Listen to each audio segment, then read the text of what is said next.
results ne zikomawo nga mwannyinaffe mulwadde nga n'omwana mulwadde. Amaziga merere Wuno Kadama baba gwe yakwata namuzalamu omwana yamusiiga siriimu. Kigenza okuzuulibwa nga yamusiiga siriimu. Kyannaku nnyo, kyannaku ddala. Nyongera okubiriza abaana njagala wewulireko gye bitandikira paka gye bisemba ate bw'omala otwendowooza mu comment section. Nyongera okubiriza abaana mwenna abali mbiyumba baddiya mugezeeko okwekuuma. Omuwala butawoneka kizibu nnyo kola mu kiyumba ekirimu abantu abakusumbu abagala okurepinga abagala okukuka akaboozi b'omukwano. Kizibu nnyo okumalako naye baddiya mubeere ne self defense. Omuwala bwajja mulwanyise mukube mulwane ebyaddala. Mulwane ebyaddala otherwise bagenda basiiga obulwadde mugwe okuba abantu abo balwadde amadagala tegaggwa mu zi fridge. Abantu abo balwadde, abantu abo beenyinyaza, abantu abo balwadde. Mufube okulaba nga mulwana mikwano. Mulwane mugezeeko okwerwanako bannange si byangu. Nkimanyi si byangu naye mufube nga bwe musobola mwerwaneko mutaase obulamu bwammwe. Nsaba Katonda abagondeze embeera. Sooka weewulireko ate nga n'ekirala Sheikh Kiti avuddeyo n'ayanukula Mufti Mubajje ku nsonga z'okugyawo TikTok. Ogenda byerabirako watch to the end. Era nyongera bajjukiza Jana airport pickup mbalinze mwenna abaana abakomawo emiwendo gyaffe giri wansi muneesige mbatambuze mujje tutambule ffenna ku layisi mujje mubukinge baddiya mujje mubukinge emiwendo teginnaddamu kulinnya Jana airport pickup mbalinze namba yaffe 0704444058 mujje mubukinge muneesige ne family zammwe mbalamuze airport wabalabe nga mulandinga n'ebirala bingi muneesige mbatambuze mikwano muneesige mbatambuze baddiya Ocean Media ko subscribe for more updates, like, share and comment. Ekyamazima agaleero go nange gankubye wala. Mwannyinaffe baamututte ku embase era gye yasuze. Wabula bakeera ku makya embase ekubira poliisi eyite abantu bano bonna ab'ku ofiisi ne bano ab'omu maka omuwala gy'abadde akolera. Batu embasi poliisi bw'emala okukuba ab'ewaka omukyala ajja n'omwami ng'abaana babalekayo. Poliisi eduumira nti buli abaana bonna baveeyo bonna tubaagala kubanga mu keesi mwebali. Looya agamba nti tetuyinza kubaako kye tukola ng'abantu bonna bano tetubalina. Era kyandibadde na kyabuvunaanyizibwa nnyo bonna ne bawoza nga bava munda kubanga be bamu ku basuspect be tulina basobola okuva mu nsi basobola okuva muno ne bagenda mu nsi endala nga tetumanyi. So tubajjeko ebiboogerako tubeere nabyo poliisi ebeere nabyo oba tubateeke munda. Bigenza okuvaayo weebityo mwannyinaffe oluwulidde story bwetyo n'agamba nti munansonyiwa naye nina n'ebyama ebirala. Simanyi bulamu bwange buyimiridde butya kubanga ekyamazima bwe nalinga nnongoosa nasanganga obukebe mu sideboard obumu ne mbusanga nga wansi w'ebitanda obulala nabanga nnongoosa oluusi ne mbugwako bugwi saasooka kitwala nga nsonga naye lumu mba nkwata bwentyo akakebe baali tebakanywezezza empeke ne zivaamu ne ziyiika nazikuba ebifaanani ngenda okusoma bwenti nga ndabako HIV we nnakoma otegeera. Omwana muganda waffe agamba nti tamanyi oba mulamu oba mulwadde kubanga n'omwana yamwezaalisa. Tamanyi oba n'omwana we mulwadde oba n'omwana oba bonna balamu. Wabula kyennyamizza nnyo era ne looya walaayi ayongedde okuggwaamu amaanyi. Bw'atyo poliisi neeteekawo security ey'amaanyi abadde abasirikale ababiri ne bongera abalala abasirikale 2 ne bawera abasirikale 4. Wenjogerera family yonna n'aba office bakuumirwa ku police obudde buno. Mwannyinaffe ali ku embassy. Jjukira nti babasalidde ssente ze balina okuwa. Omwana agamba singa asangibwa nga mulwadde talina ngeri gy'agenda kwebeezaawo ng'ali yekka. Kitegeeza alina okusigala muno n'asobola okujjanjabwa. Ye n'agamba nti ewaka services ntono ate n'amalwaliro agagaba eddagala baagaggala. Kitegeeza alina kusigala mu nsi eyo mwali asobole okulaba nga afuna obujjanjabi. Naye kino kituwa ekyokuyiga. Mwannyinaffe ono omusango gwe bwe gunajja mu public bonna ne nga guli open, gugenda kuwa bannyinaffe ekyokuyiga kyamaanyi nnyo, kubanga gulimu okugezesebwa kungi. Ate mwannyinaffe ateekeddwa okuba nga akyalina ebyama ebirala by'asirikidde. Wano nno we mbagambira baganda bange, gwe wenna ali eyo ng'omanyi nti oyita mu mbeera bw'eti, okyunyuzibwa, okubibwa, bw'olabanga akambuwadde mu likodi, kwata essimu obenga agira WhatsApp oba osikulano ku screen recording olikodinge. Bw'oba okubira aba office recordinga, nti kijja kuyambako okuleeta obujulizi n'ennaku z'omwezi ddi lwakubira aba office ne bagaana okuyamba. Singa oba ofunye obuzibu omanya ki kyozzaako. Mwannyinaffe embeera gy'alimu ekyamazima, naye waali agamba si ka ssente obulamu bwe businga. Gwe wenna ali eyo muganda wange, ng'owulira obulamu bwo okyabwagala, bw'obeeranga mu maka ng'olaba embeera erimu ekyamazima ekunyigirizza, bw'oba tosobola kwetambulira kwenyweza na kutereeza waka wooli, nja kusaba vaawo. Abamu balina omuze, abantu abo balogo, balina amajiini. Okitegeera, asobola okwambaza ejjiini n'akuta n'ofuluma nga gwatambula nalyo. Mwannyinaffe ensonga zino zikyalanda,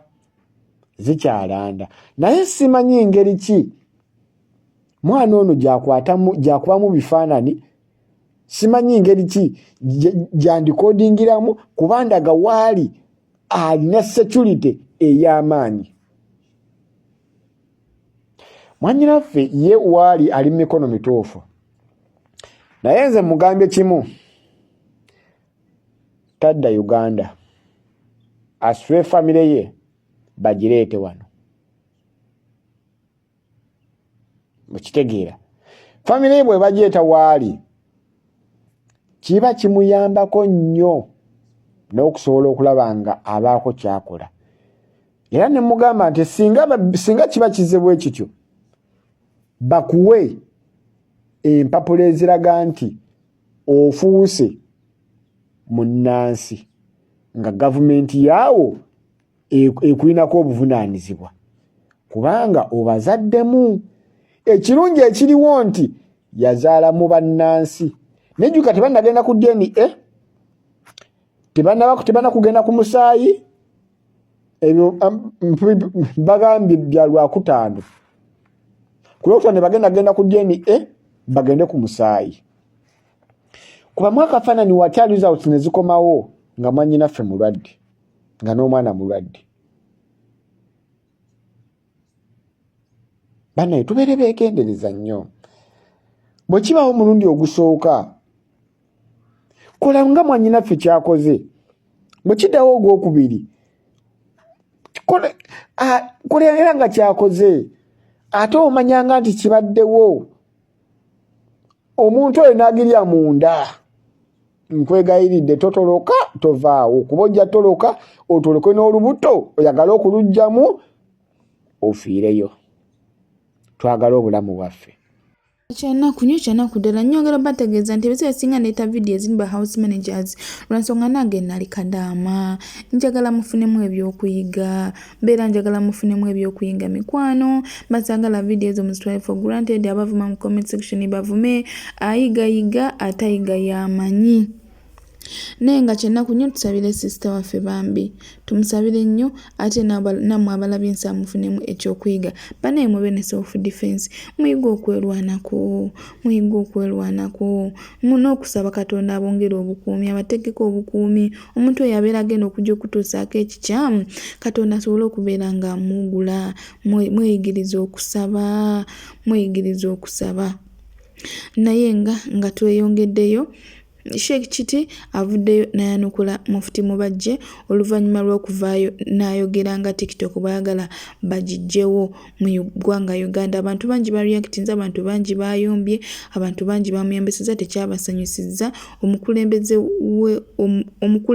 omukulu ate okuvaayo ng'awa nsonga ezo ekifo ky'okukola ku ddiini y'Obusiraamu gy'akulira nga bagamba nti tewali kyamaanyi kyagikoledde okuleka okubba obubbi ebintu by'Obusiraamu ekifo ky'okukola kyalina okukola ate aveeyo abuukire mbw ate bajjewo TikTok nga TikTok etasiza abaana abatalina mirimu ekyusiza obulamu bw'abantu bangi ng'oggyeko binene eby'okuvuma kikuba teri kintu teri wantu wogenda kusanga kirungi kyokka nga tewali kibi mu buli kintu ogenda kusangawo ekirungi n'ekibi so at least mutwale ebirungi ebiri ku TikTok ebibi muleke bikulembeza nnyo naye avuddeyo n'amwanukula era bw'ati weewulireko ate omala naawe twendooze mu comment section. Owekitiibwa Sheikh Dr. His Eminence Sheikh Shaaban Ramadani Mubajje nsaba Allah owekitiibwa akkirize Sheikh byagezezzaako ng'omuntu Allah musonyiwe ebitatuukiridde era ng'omuntu era nga ffenna mu kusaza Eid yawadde endowooza ye ku mikutu emigatta bantu naddala ogwa TikTok seeka mutuufu nkuba ng'omuntu bwe yagasegase endowooza nga ku sayidi ye alaba okuwerebwa kwagwo kyekisinga obulungi tetulina bwe tuyinza munenyeza wabula ndowooza bw'aba yawadde endowooza ye naffe era tuba twasigazza omukisa oguwa endowooza zaffe si mu mbeera emukkakkanya oba emutyoboola ndowooza era naye talina gwe yakkakkanyiza ngera bw'atalina gwe yatyoboodde okuwerebwa ndowooza Sheikh kyaba yeerabidde nti ebisobola okukolebwa ku internet ku TikTok bisobola okukolerwa ne ku mikutu emirala kati ekikulu ndowooza si kuwera yo internet tugyetaaga ne TikTok wabula twetaaga nga bakulembeze b'eggwanga ndowooza bavunaanyizibwa kugezaako okuteekawo ndowooza amateeka gayinza kukugira mpisa mbi oba bigambo bitajja video zitajja nsa mu mbeera ya kubiteeka mu line otherwise okuwera tulina ebirungi bye tuyinza okufiirwa kuba ensi kati okusomeseza muzikiti nga gwo bintu byakyukamu osigala n'abantu abo mukaaga booba olina so nga ate ku mikutu egy'enjawulo bangi baganyuddwa era baba ajja kukosebwa nnyo singa embeera efaanana nga Sheikh bwe yateesezza mu bufunze naffe ekyo ekiteeso kyaffe era y'endaba yaffe mitimbagano gisigalewo gyonna ekikulu mu byonna ndowooza ffe nga baseeka tunyikiza okusomesa empisa ne bannaddiini abalala n'abazadde muzadde ku mwana beeri wabuvunaanyizibwa ku ddiini n'empisa ebisigadde bitambule nga bwe biri tewali buzibu ne Sheikh yennyini era gumuyambye bingi biguyitako era manyi nti n'ekitebe kya Uganda Muslim Supreme Council nakyo kirina emikutu gyakyo egiri mu layini eyo olw'emigaso gye bafunamu gya migaso nnyo okutambuza ebigambo byaffe obijja wano bituusa walala kati tusobola ogwo omukutu guzibikira buzibikizi wabula jasi gwetaaga mateeka bwe gataba mateeka naffe twetaaga nga abasomesa b'eddiini era abakulembeze okunnyikiza eddiini n'empisa ekyo nga tonna kibuuza nze naawe amazima ogamanyi kikuliko abasiibufu b'empisa kino ndowooza tekiri ku mitimbagano kwokka. Abasiifufu b'empisa bali mu booda, bali mu takisi. Kati bwe tunagenda buli kintu olw'abasiifufu b'empisa tukiggalawo tetujja kusigaza.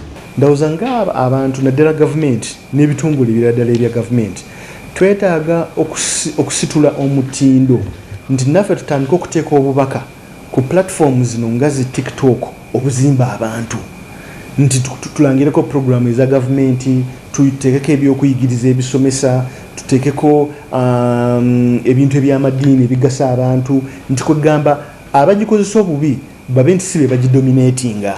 Nti omuntu bwe mba ngenze ku TikTok leero nsobola okusangako ebyenjigiriza, nsobola okusangako ebyeddiini, nsobola okusangako ebizimba eggwanga, nsobola okusangako ebikulaakulanya abantu gye tuyita economic empowerment. Ne tuba nti nno omukutu tetugulekedde bali bokka abakola ki abateekako obukyayi ebivumo n'ebintu ebisaasawaza abantu. So tulowooza nti nno bwe tuba tukoze ekyo, one, abantu basobola okwekuuma, basobola okukozesa restrictions ku applications okugamba nti omukutu bwe guba nga gufulumya ebintu bya buseegu nsobola okukola ki okugublockinga. Wano tukimanyi bulungi nnyo nti nno omuntu singa mbadde mpadde omwana wange tablet nsobola okurestrictinga mukutu ki gwagendako bwe mba nga njagadde ne gwatalina kugendako. Ezo restriction weeziri. So kuyigiriza n'abantu engeri gye basobola okukozesaamu control zino. Toyinza kubeerawo buli kaseera ng'otunulira ebintu by'obuseegu, otunulira abayomba, otunulira abeevuma, so nga ate amaanyi gali mu mikono gyo osobola okwewala ebintu ebyo ng'ozannyisizza restrictions eziri kuno. So nze tulowooza nti mu nkola eno, one, abantu balina eddembe okwemulugunya, abantu balina eddembe okuwaaba, abantu abakozesa obubi, amateeka weegali, ate bawa obujulizi, amateeka gekola omulimu gwabwe. Naye ate naffe ng'abantu tusobola okwekomako, tusobola okuyamba abaana baffe, tusobola okuyamba abantu baffe nga tubayigiriza engeri gye basobola okwewala ebintu bino. N'ebitongole ne gavumenti okwongera okukozesa emikutu gino tulage abantu nti gisobola okubayamba mu kusoma, mu kutegeera eddiini yaabwe n'ebintu ebirala byonna ebituzimba ng'eggwanga. Ne tulaba nti no bano abakikozesa obubi be basingayo obutono, content eyo yesingayo obutono. Nja kuwabulamu kano bwe kati. Applications nezisinga zikozesa obukugu bwe bayita algorithm. Algorithm yengeri obubaka gye butambulamu ku applications zino. Bw'oteekako obubaka ku applications nezisinga, buli muntu akakoonako ng'akaagadde, buli muntu akakoonako n'akasharinga, buli muntu akakoonako n'akongerayo eri omulala. Algorithm eyo erowooza nti information yeno nnungi nnyo eri abantu, kyoba bagyagala ennyo ne bagikoonako, kyoba nti yeeyongera okutambula. Bw'oteekako obubaka ne watabeerawo omuntu akaagala akasharinga akakoonako, eyo information tetambula because ne algorithm eba ekirabye nti nno teri muntu akoze eki reactinze. So ogenda kulaba nti oluusi eno information naddala gye tutayagala etambula nnyo lwakubanga ffe tugitambuza ffe bennyini, ffe tulikinga, ffe tusharinga n'ebintu ebifaananako bwe bityo. Ekyo ne kikulaga nti oluusi n'abantu baffe ffe ng'abantu content gwe twagala naye ye content oyo asasamaza. So naffe tulina okukyuka mu mpisa, okitegeera. So ebintu bino tulina okulaba nti gwe mulembe oguzze nti nno application zino zitandise kati n'okuba nti nno zikubaganyamu n'engeri emikutu nga TV ne radio bwe zikola. Ezo TV ne radio tetuziraliikirira nnyo kubanga g'amateeka gaazo TV ziri wano, amateeka g'e Uganda ne applications zetwogerako si za wano, ate twagala zigoberera amateeka agaffe. Kyova olaba nti nno awo waliwo ka gap ke tulina okuba nti tuclosinga ffe ng'abalondoola, nga gavumenti ne n'abantu ffenna abakozesa ne tukimanya nti si nti buli kigendako kijja kuba kirungi gye tuli, olw'okuba nti nno amateeka agafuga applications ezo si gaffe, si g'e Uganda. Bwe tugamba nti tuziggalewo, ekyo nakyo kikola kubanga Facebook twagiggala, naye kibuuza tunaggala mmeka tuli ffenna. Ogenda nkola nti kisaalibadde kisinga obulungi kulaba nti tukyusa empisa zaffe, tukyusa engeri gye tukozesaamu application zino zisobole otugasa okusomesa n'ebintu ebirala byonna. Amateeka g'omu ggwanga galondoola empuliziganya yonna. Ekintu bwe kiba nga kitambulidde ku Facebook, bwe kiba nga kitambulidde ku Twitter, ku Instagram, ekyo tukirondolwa era nga kirondolwa kitwa nti waliwo omutindo gwe tuyita standards eza content kubanga buli kitambuliro ko tukiyita content era nga tulina standards omuntu zalina okugoberera okusinziira ku content yaffe. Bw'olaba abamawulire naddala abakolera ku TV ne ku radio omutindo gwabwe gwe tuyita minimum broadcasting standards era ojja kulaba nti nno tutera okubeera n'okusikagana omugwa ne radio ba TV ezimu naddala nga bamenye omutindo ogwo. Tulina content standards eziri kati nga ku mutimbagano abantu okugamba nti nno ovumya abantu nti oweereza obubaka obw'obuseegu nti oweereza obubaka obutasaanidde baana naddala abaana abato gye tuyita kati ng'osaasaanya obukyayi mu bantu gye tuyita hate speech. Tulina content mungi nnyo amateeka googera kaago naye nga bannayuganda beetaagana ne bategeera nti wadde tusobola okulondoola content information yene esharingibwa ku zi app zino zetwogerako yo nga yo app jjukira nti egwa mu ttuluba gye tuyita abakugu bagiyita peer to peer nti nsobola okukuweereza obubaka nga gwe mbuweereza gwe njagala abufune nga ekigendererwa nti sigambye nti nno mpeereza bubaka nga mawulire nti mbusaasaanye mu bantu 1,000, 2,000, 3,000. App ezo zisinga zatandika bwe zityo kugamba kyetuyita social networking naye abantu basobodde ozifuulamu omulimu okuba nti nno kati abamu bazikozesera oku broadcasting nti nja kuweereza obubaka bugende eri abantu 1,000 nga basobola obufuna ngera bwe naalikoze ku radio oba ku TV. Etteeka erisinga okuba ekkakali naddala nga twogera ku social media kati wano twatooga social media wazi app TikTok yo sigimenyeeyo nga yokka kubanga TikTok kyesobola okukola osobola kikolera ku YouTube osobola kikolera ku Snapchat osobola kikolera ku Instagram n'endala ezifaanana so zonna ezo app tuzizingako naye nga etteeka erifuga ebintu ebiyita naddala ku mutimbagano ne ku zi app ng'eryo gye tuyita Air Computer Misuse Act. Etteeka eryo baalirongosaamu 2022 ne 2023 bakola ennongoosereza nga omuntu yenna bw'oba olina obubaka bw'oweereza ng'obuweereza ng'okozesa kompyuta gye mututwalira n'essimu kompyuta kumututwalira ne tabuleti byonna byonna byosobola okukozesa okuweereza obubaka ng'obuweereza omuntu oba abantu naye nga busobola okubatuusaako obulabe busobola okubakosa busobola okubajja mu mbeera. Etteeka eryo zisengeka emisango gye basobola okuvunaana egiwerako mwemuli kati emisango gye bayita nga cyber bullying wano kugamba okujja omuntu mu mbeera nga mbwotulamumanyi mu bulamu bw'obulijjo naye ng'ogiyise ku mutimbagano mwemuli ebintu nga cyber harassment omuntu n'akulinya akagere n'akuvumirira n'atyobola ekitiibwa kyo mwemuli ebintu nga pornography okuweereza ebyobuseegu. So omuntu yenna awulira nti nno akosebwa omuntu yenna awulira nti nno avudde obubaka bamuweereza bumujje mu mbeera alina eddembe okwemulugunya neekubira enduulu mu mbuga z'amateeka oba n'oloopa ku poliisi neerondola ensonga ezo. So akawaayiro ako akaliwo kali nti walina okubeerawo omuntu aloopa tuli ffenna nti omuntu bw'oba toloopye kiba kitegeeza nti nno obwo bubaka omuntu bwakuweereza obubaka bw'ofunye tobuyinaako taabu era tebuyina ensonga yonna yonna omuntu kyalina kuvunaanako naye bw'owulira nti nno bukunyigiriza bukujje mu mbeera naddala ebikwatagana ku baana usually kati ng'abantu ng'abazadde ng'abasomesa n'abantu bonna abakuuma abaana abato ensonga ezo tuba tusuubira nti balina okuzirondoola.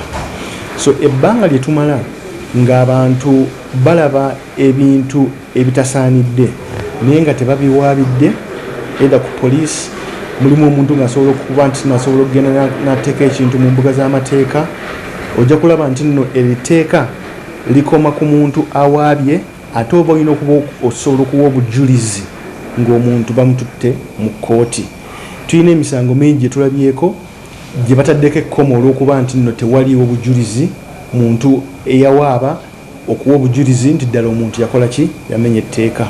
So kyetwagala okutegeeza abantu nti ebintu bino ebitasaanidde ebitambulira ku app zino ne ku mutimbagano ffe nga baregulator tuyina we tusobola okukoma era we tukoma nti 1 bateekawo omutindo naawe omuntu wa bulijjo osobola okutegeera nti nno kino si kituufu 2 tukola okulondoola naye okulondoola kwe tukukola ku TV tukukola ku maradio tukukola ku bano betuyita ba data communicators nga bali licensed okuweereza amawulire ku mutimbagano naye tetulondoola WhatsApp yo era WhatsApp yo tetujja kutegeera kiki giriko tujja kulondoola Twitter handle yo tulabe kiki giriko naye gwe oba olabye ekintu ekitali kituufu kikkakatako okwemulugunya kikkakatako okwekubira enduulu kikkakatako okuwaaba osobola okuwaabira eri poliisi osobola okuwaabira ffe eri baregulator awo ne tukozesa etteeka kati ng'erya Computer Misuse Act ne tuyiteeka mu nkola omuntu ne tumuprosecutinga bamukuba mu mbuga z'amateeka bw'obanga waliwo engassi ey'okusasula kubanga etteeka mulimu engassi oba muteeka mu kkomera ebyo nakyo weebiri tulina wano abantu ndowooza abawerako betujjukira era betulabye bakubye mu mbuga z'amateeka era abamu bali mu makomera abamu ndowooza bavumye naddala abantu abakulu waliwo ndowooza yali avumye ku sipiika at least ekesi tugiwulira waliwo ndowooza omu yali avumye ku kabaka ekesi tuziwulira naye ojja kulaba nti nno waliwo omuntu yeyemulugunya yawaaba etteeka lisobola ki okukola buli omu atu endowooza ye okusinziira ku bw'olabye vidiyo okuva gyetandikidde paka gyesembedde nenyongera okubajjukiza sijja kubakoowoola sijja kubeesibako abantu abakomawo jana airport pickup muneesige mbatamuze mikwano muneesige mbatamuze baddiya mumpe emirimu munfuule ebbize bambi mbegayiride namba yaffe nizo 704 44 40 58 ate nga nenyongera okubaza mwena abale vidiyo yange to the end naye mulabulawo nga temubuskipinze emikono ndi musimu nsaba Katonda ababye musinga okwagala Ocean Media ko chali subscribe for more updates like share and comment wera video kunyiga notification bell obenga notified meteka video empya nyongera bajukiza ku airport teri bus teri border teri taxi munesigene family zamwe balambuze airport babalabenga mulandinga tuyina free wifi ate nga tugabana ebyokulya katusinkane mu video eddako